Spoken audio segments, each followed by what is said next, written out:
एक जंगल में एक सियार का परिवार रहता था। सियार अपनी पत्नी और बच्चों के साथ खुशी से रहता था।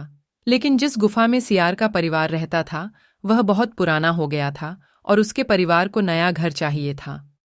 सियार पूरे जंगल में घर की तलाश कर रहा था। खोजते खोजते उसे एक गुफा मिली, जो शेर की थी। शेर शिकार के लिए कहीं बाहर गया हुआ था, इसलिए शेर की गुफा खाली थी। सियार ने उसका फायदा उठाया और अपने परिवार के साथ वहां रहने लगा।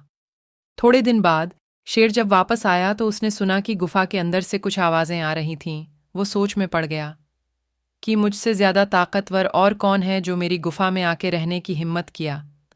शेर गुफा के थोड़े नजदीक गया। शेर को आते देख सियार डर गया और सोचने लगा कि मैं शेर से अपने परिवार को कैसे बचाऊं।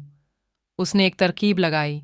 वो अपनी पत्नी के पास गया और बोला कि जब मैं बाहर जाऊं तो तब बच्चे को किसी तरह रुलाना और मेरे पूछने पर बताना कि बच्चा शेर का ताज़ा मांस खाने की जिद कर रहा है। उसकी बीवी ने वैसा ही किया जैसे सियार ने समझा था।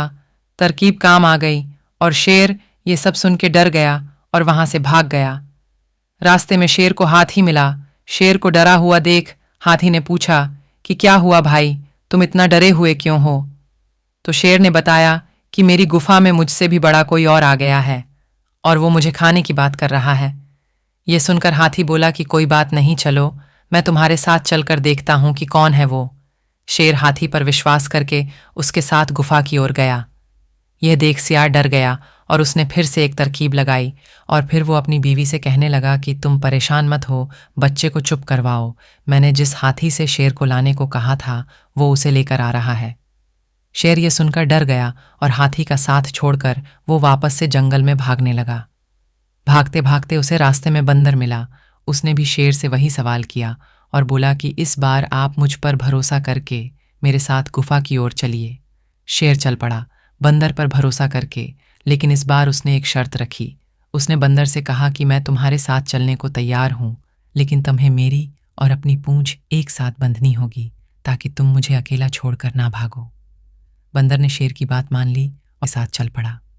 शेर को वापस आता देख सियार ने फिर से वही तरकीब अपनाई और जोर जोर से अपनी बीवी से कहने लगा, बच्चे शांत करवा दो, अब तो शेर कहीं भाग नहीं सकता। मैंने बंदर को उसे लाने को कहा था और बंदर उसे अपनी पूंछ से बांध कर लाया है। शेर इतना ही सुनकर बहुत रफ्तार से जंगल की ओर भागा।